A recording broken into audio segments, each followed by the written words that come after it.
Bueno, hoy vamos a ver un tema muy importante, realmente un tema apasionante porque siempre va cambiando los enfoques y además es un órgano que atraviesa tres regiones. El esófago atraviesa la región cervical, la región torácica y también la región abdominal.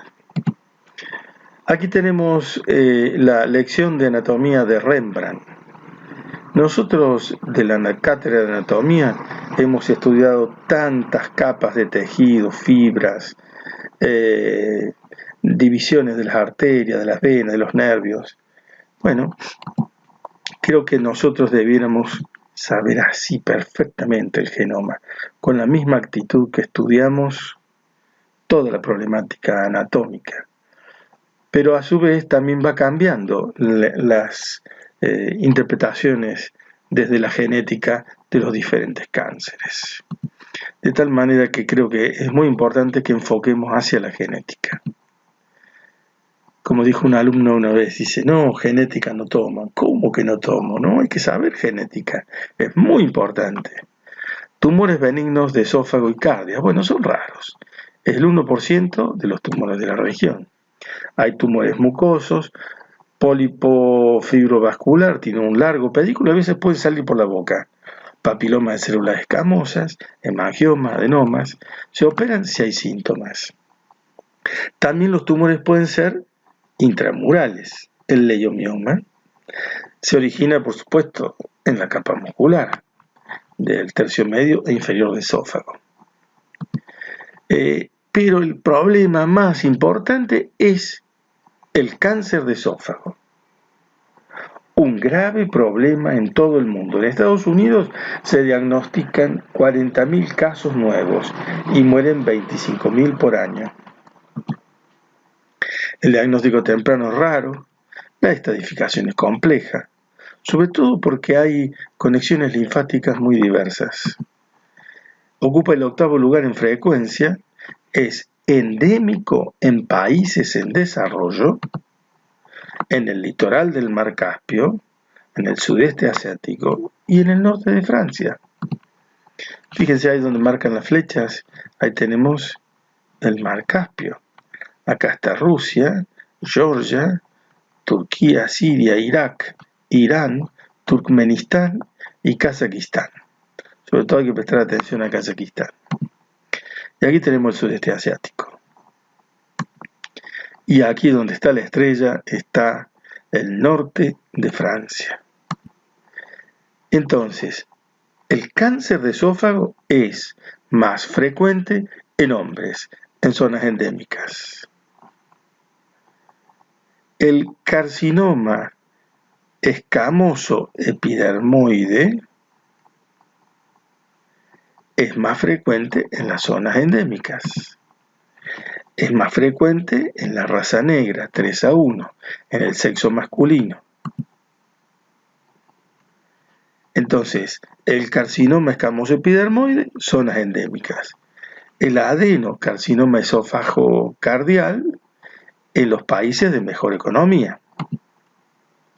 La prevalencia de adenocarcinoma esófago-cardial aumenta año tras año.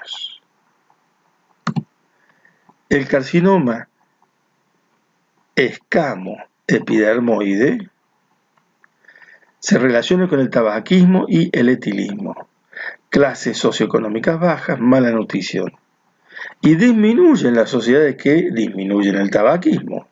Miren qué dato interesante. Naturalmente que se relaciona con el tabaco. El adenocarcinoma esófago-cardial se relaciona con el reflujo gastroesofágico. Tiene menor relación con el tabaquismo y ataque a clases sociales más acomodadas. Genética. Bueno, diversos investigadores, en este caso de Boston, Estados Unidos, identifican el gen SOX2, el SOX2. Estaría activado en los carcinomas de células escamosas pulmonares y de esófago. Hay 11 genotipos que podrían aumentar el riesgo de cáncer de esófago. Por supuesto que esta información va a ir creciendo y va a ir cambiando, ¿no? El carcinoma escamoso es más frecuente en todo el mundo, pero el adenocarcinoma esófago-cardial sigue creciendo y al revés, va decreciendo el carcinoma escamoso epidermoide. Pero veamos algunos ejemplos. En Estados Unidos y Gran Bretaña hay 20 cánceres escamosos por cada 100.000 habitantes. En Sudáfrica hay 160 por 100.000 habitantes. En Kazajistán hay 540 por 100.000. Kazajistán está ahí al lado del Mar Caspio, que recién se lo marqué cuando vimos el mapa. 540 contra 20 de Estados Unidos y Gran Bretaña por cada 100.000 habitantes. Vamos a los factores de riesgo.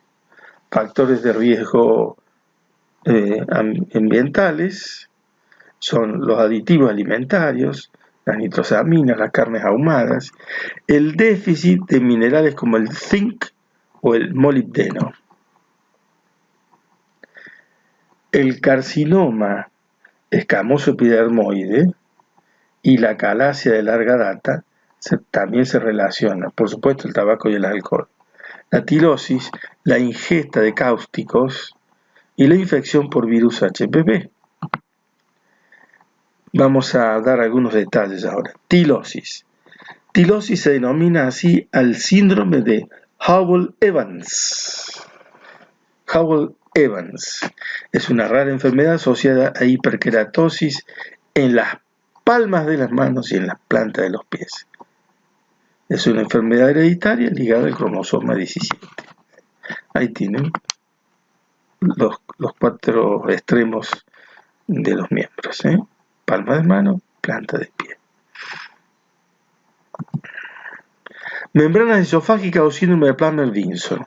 Membranas finas en el interior del esófago. Cuando la anemia es intensa, ferropénica y sin tratamiento. La clínica es la dificultad para tragar. Las membranas desaparecen cuando es tratada la anemia.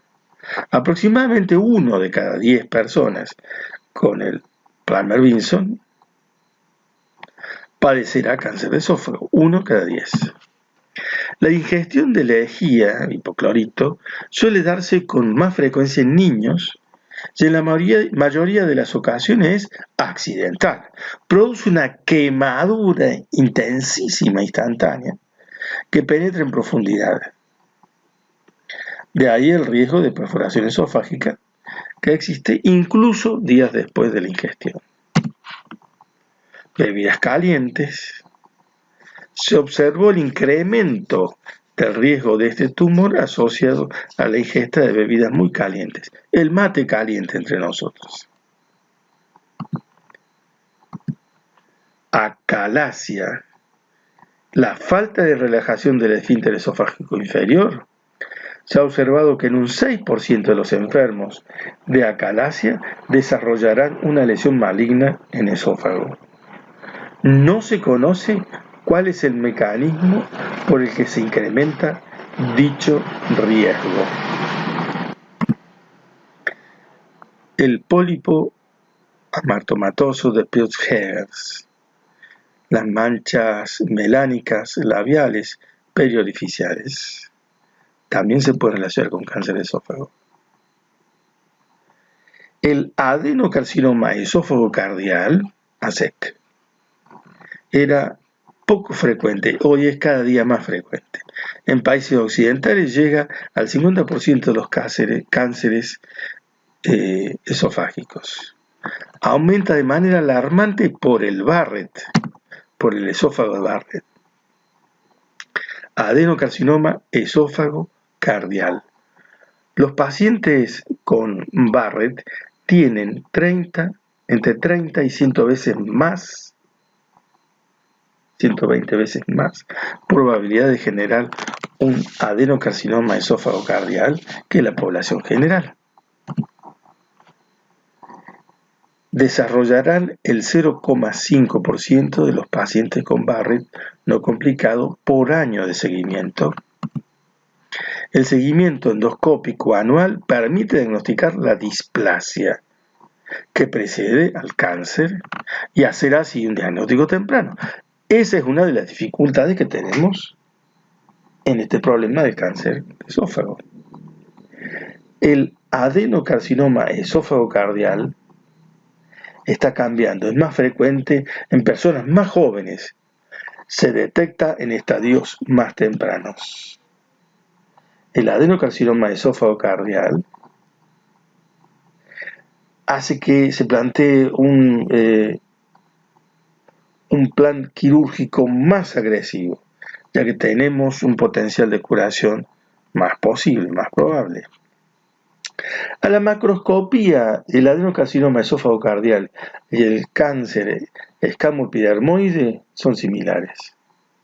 En la microscopía, el adenocarcinoma se origina en metaplasia de las células de la mucosa de Barrett.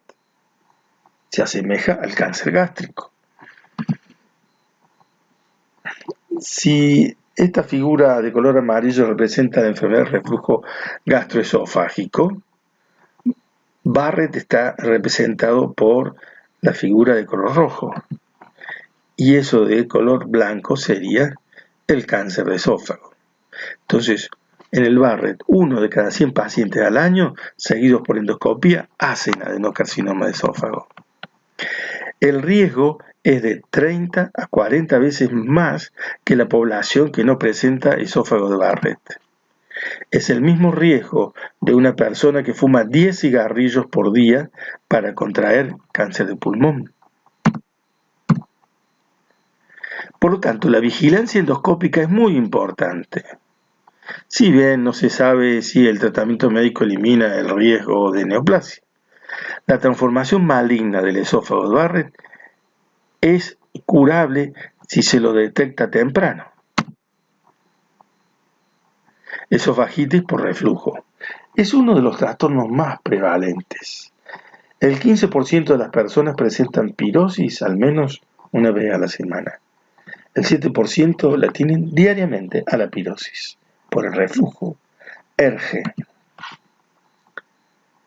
Esofagitis por reflujo ERGE, por incompetencia de la barrera entre esófago y estómago. El esófago de Barrett es la metaplasia del epitelio escamoso a epitelio cilíndrico simple. Es una complicación de la enfermedad del reflujo gastroesofágico. Aquí tenemos, observen acá donde están las flechitas, este sería el Barrett. La unión esófago-gástrica está allá abajo. Aquí tenemos el epitelio escamoso y aquí tendremos el epitelio de mucosa intestinal. Acá tenemos el Barrett, fíjense, aquí está. Esa es la metaplasia del epitelio escamoso a epitelio intestinal. El epitelio cilíndrico simple es más resistente al ácido que el escamoso. El Barrett se lo dividió en Barrett de segmento largo, más de 2 centímetros, 0,5 de la población, y el Barrett de segmento corto, menos de 2 centímetros, 15% de la población. Quiero aclarar una cosa, depende de qué población se estudien, son los porcentajes siempre. Seguramente, de acuerdo a la fuente, podremos decir, bueno, serán personas de origen sajón o europeos, pero hay que ver qué es lo que nos toca a nosotros en el medio donde tenemos que desarrollarnos y cuál es el marco de referencia. El índice de aparición de cáncer es del 0,5 por año de la población general. En los pacientes con Barrett de segmento largo de más de 2 centímetros tienen un índice de posibilidades que va desde 30 a 125 veces más que la población general. Puede culminar en úlcera péptica crónica de esófago, con estenosis. El Barrett es más común en varones de raza blanca. Aumenta con el envejecimiento. ¿Se acuerdan que el cáncer escamoepidermoide era de raza negra de lugares endémicos? Este es el adenocarcinoma esófago-cardial, relacionado con el Barrett. Desde el punto de vista de la anatomía, decíamos que el esófago atraviesa 3 regiones. Y en cada región se relaciona con arterias distintas. En el cuello con la arteria tiroidea inferior, en el tórax con las bronquiales, y a nivel del estómago con la arteria esófago-cardio-tuberositaria, que es rama de la coronaria estomáquica, que a su vez es rama del tronco celíaco y el tronco celíaco de la aorta abdominal. La irrigación es segmentaria, al igual que el drenaje linfático. Entonces, esófago cervical, el esófago torácico y el esófago abdominal, que es pequeño. Y la importante diferencia del esófago abdominal es que tiene peritoneo, tiene serosa. El resto del esófago no tiene serosa. Esto es importante a los fines de la evaluación de la penetración del tumor en la pared esofágica. Ahí se ve el esófago entre el corazón y la aorta. Existen también una clasificación que divide al esófago desde la carina hasta el diafragma, justo el punto medio, a punto de partida de aquí hacia abajo, sería la región 1 del cáncer, digamos, del adenocarcinoma esófago-cardial. La región número 3 sería acá por debajo de lo que sería el hiato. Y la región yatal sería la región número 2 del carcinoma, adenocarcinoma esófago-cardial. Esta clasificación permite distinguir que los de la parte 1 superior tienden a ser más parecidos al esófago, mientras que la región 3 es más parecida al estómago.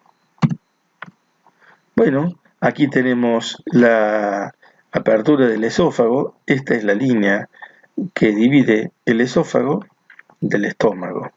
Esta también es pregunta de examen.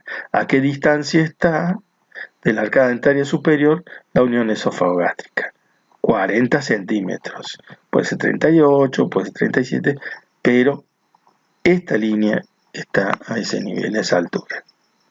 Aquí tenemos la hernia por deslizamiento. Muy bien, arterias del esófago. Entonces, había 3 regiones, la de la tiroidea superior, las bronquiales y la esófago-cardio-tuberositaria. En cuanto a las venas, en abdomen, tenemos el drenaje venoso que va a la vena cava inferior, en el torácico va a las venas ácigos y en el cuello a las venas del cuello. Por eso es segmentario y es entonces un órgano largo que involucra 3 regiones y de cada región va tomando las arterias, las venas y también los linfáticos. Acá tenemos linfáticos, tantos aquí de curvatura menor gástrica, los cardiales, y aquí los linfáticos paraesofágicos y que después van a la caja torácica, y aquí los del cuello. Etiopatogenia. Mayor riesgo de cáncer de esófago la gente que ingiere alcohol de alta graduación, 18 veces más que la población general. Si al alcohol le agregamos el tabaquismo, per se el tabaquismo es 5 veces más, pero si sumamos alcohol y tabaco, 44 veces más. Patologías asociadas del Barrett, la calasia, la esofagitis por cáusticos, por la ingesta de cáusticos. Otras circunstancias asociadas, sobre todo en el endémico, la desnutrición, alimentos contaminados con hongos, alimentos muy calientes, por ejemplo el mate en nuestra población, o el té muy caliente. La radioterapia previa por otra razón, por ejemplo, cáncer de mama, el síndrome de Plummer-Vinson, la tilosis, que ya le hemos mencionado. Desde el diagnóstico podemos inferir si el tratamiento quirúrgico puede ser curativo o puede ser paliativo o simplemente hacer paliación conservadora. Cada caso habrá que estudiarlo en profundidad, llevarlo al comité de tumores y que se tome la decisión entre oncólogos, cirujanos y gastroenterólogos endoscopistas. ¿Por qué digo endoscopistas? Porque siempre está la posibilidad de colocar un stent, sobre todo cuando la estenosis es importante. La evaluación del del estadio es dificultosa, la estadificación, y se hace de acuerdo a la penetración tumoral en la pared esofágica. Y además, las redes linfáticas son diversas, o sea, ustedes pueden tener un cáncer distal, pero con metástasis en ganglios de alguna región proximal. Entonces hay que hacer la econdoscopía, hay que ver ganglios, la toracoscopía, la laparoscopia, como ya vamos a ver más adelante. Anatomía patológica. Acá tenemos el cáncer distal, el adenocarcinoma esófago-cardial. Entonces, si ustedes ven estadio 0, sería el mucoso. Aquí está, estaría allí. El estadio 1 ha invadido mucosa y la muscular de la mucosa y está hasta acá. El estadio 2A ha invadido la capa muscular y el 2B ha invadido la capa muscular y los ganglios. El estadio 3 invadió todo más los ganglios y el estadio 4 es igual al anterior más órganos y ganglios linfáticos distales. Este es un esquema general que se aplica en general a los cánceres del tubo digestivo. Entonces allí tenemos el esófago de Barrett, aquí, y ahí tenemos un tumor, un adenocarcinoma esófago-cardial, y acá tenemos los coilocitos, que están marcando que hay células con el virus de verruga humana en cáncer de esófago. Entonces, hasta aquí podemos decir, cáncer de esófago es una palabra grande, que involucra a su vez a carcinoma escamoso epidermoide, que es de gente de menos recursos, que fuma, que toma alcohol de alta graduación, que viven en el mar Caspio, que son del sudeste asiático, del norte de Francia. Este cáncer ha ido disminuyendo en relación al crecimiento del adenocarcinoma esófago-cardial, que se relaciona con el ERGE, enfermedad del reflujo gastroesofágico. Y esa relación con el ERGE fabrica el esófago de Barrett. Y sobre el esófago de Barrett, que es la metaplasia intestinal del epitelio plano ratificado del esófago, llevaría a la displasia y de allí a la neoplasia del esófago. Importante el diagnóstico precoz, importante el tratamiento adecuado, de acuerdo a eso. Muy bien, fin primera parte, ya seguimos con la segunda parte.